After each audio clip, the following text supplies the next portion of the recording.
मैंने बनना चाहा अगरबत्ती तेरे इश्क में, मैंने बनना चाहा अगरबत्ती तेरे इश्क में, कोई बुझा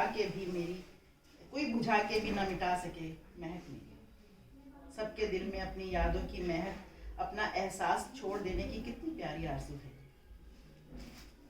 अपने दुख, दर्द, तकलीफ अपनी मुस्कुराहट के पीछे छिपाकर एक वीरांगना की भांति सबको चुनौती देती हैं, तो लगता है साक्षात शक्ति स्वरूपा हमारे समक्ष विद्यमान है।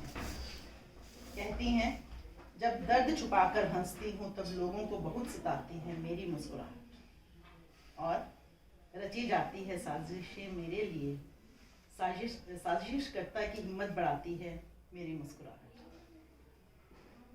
जो तुझ पावे नानका इस बात को चरितार्थ करते हुए कहती हैं, मैं रब की हर रजा में रहती हूँ राजी, उसके हर हुक्म के आगे सदा सिर झुकाती है मेरी मुस्कुराहट।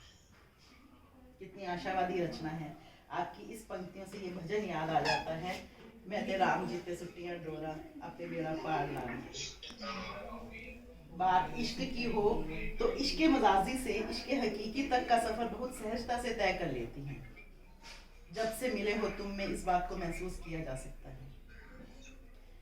एक लिखारी के पागलपन की हद हो या चप्पल की अहमियत को एक नारी के साथ तुलनात्मक दृष्टिकोण से व्यक्त करना हो, किसी अपने के द्वारा आपकी जिंदगी के हसीन पल छीनकर खुश रहने की दुआ देने का दर्द हो, या किसी का दर्द अपने नाम लिखवाने का प्यार का पल हो, हर जगह आपकी गहन सृजनात्मकता दिखाई देती है।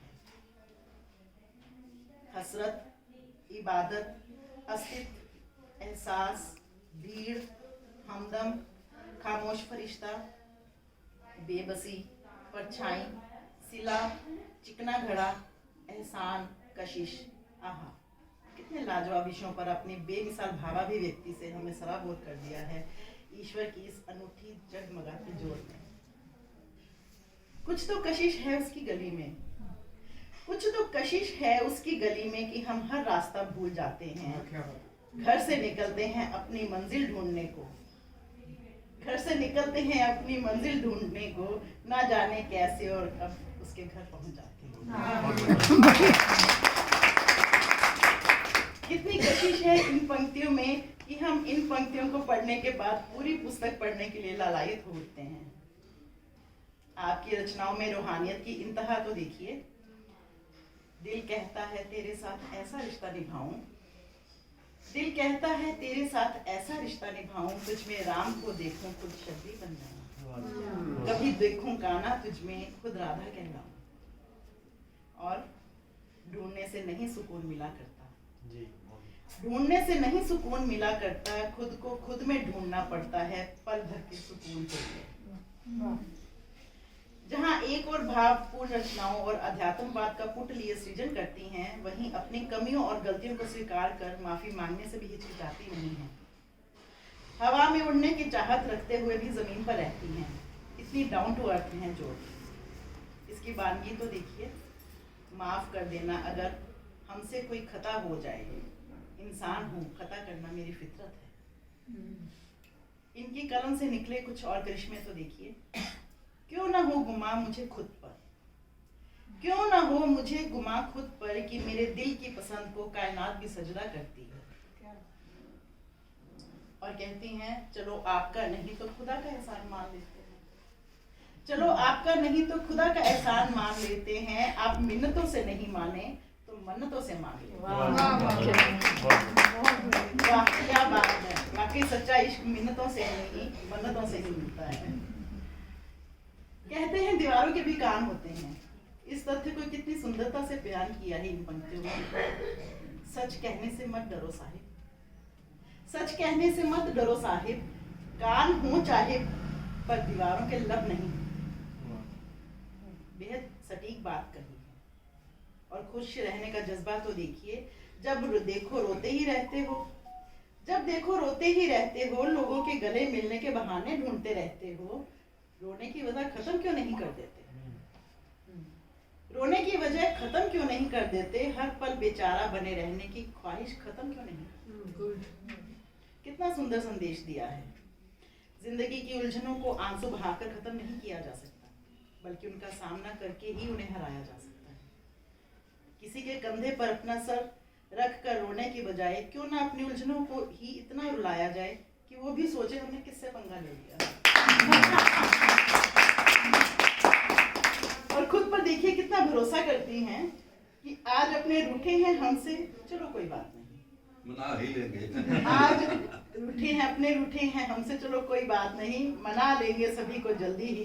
बहुत भरोसा है हमें खुद पर आपसे रूठने का मन क्यों करेगा? मैंने तो ये बताओ, यानी आपका दिल प्यार से इतना जिसको पता होगा मना लेंगे वो जरूर रूठेगा। रूठने का मतलब यही आता है जो मनाने वाला कोई हो तो। यानी आपका दिल प्यार से इतना ज्यादा सराबोर है कि किसी अपने का ज्यादा देर रूठना गवारा नहीं और मनाकर ही दम लेंगे। इनकी एक प्यारी सी हसरत तो देखिए, खामोशियां पढ़ लेने की जैसे मैंने पीएचडी कर ली है। खामोशियां पढ़ लेने की जैसे मैंने पीएचडी की है। काश मेरी खामोशी पढ़ने के लिए तो मैं पीएचडी कर लेती। जो तो चाहे हाले दिल बयां करें, चाहे खामोशी को जुबान दें, या जज्बात, एहसास, तन्हाई, रूह के तारों पर सरगम छेड़ें, जिंदगी की बात करें या जलती शमा से अपनी तुलना करें, इस दुनिया या उस दुनिया का जिक्र करें। उनकी कलम से निकला एक एक हर्फ उनके ज़मीनी हकीकत से जुड़े होने का गवाह होने के साथ साथ रूहानियत का गहरा एहसास दिलाता है, जिसे समझने के लिए पाठक को ज़्यादा जद्दोजहद नहीं करनी पड़ती। पढ़ने वाला हर एक पंक्ति, हर एक लफ्ज़ में खुद को ही पाता है। सरल, शालीन और बोधगम्य शब्दावली के कारण भाव आसानी से हृदयंगम हो जाते हैं। दुखों की, तकलीफों की, तन्हाई की, अश्कों की, ख्वाब के टूट जाने पर मायूस और दर्द भरे लम्हों की बात करती हैं, लेकिन निराश नहीं होती। कितनी आशावादी हैं देखिए। कहती हैं मत रोक छलक जाने दे आंसू, मत रोक छलक जाने दे आंसू, मत कर गम टूट जाने दे ख्वाब, लौटेंगे लेकर खुशियां फिर ये आंसू, होंगे पूरे फिर हसीन ख्वाब। जहां एक और इश्क मोहब्बत की बात करती हैं, वहीं वैश्विक बीमारी से देश पर आई विपदा से भी चिंतित हैं। इस विपत्ति से देश की रक्षा की दुआ करते हुए उन योद्धाओं को अपने श्रद्धा सुमन अर्पित करती हुई नतमस्तक हो उठती हैं, जो कोरोना की परवाह ना करते हुए कूड़ा उठाने हर गली, हर घर, हर गली कूचे में जाते हैं, ताकि हर रोज स्वच्छता रहे और लोग सुरक्षित और स्वस्थ रहें।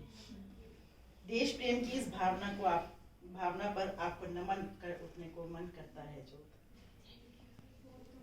इन्हीं शब्दों के साथ मैं अपनी वाणी को विराम देती हूँ।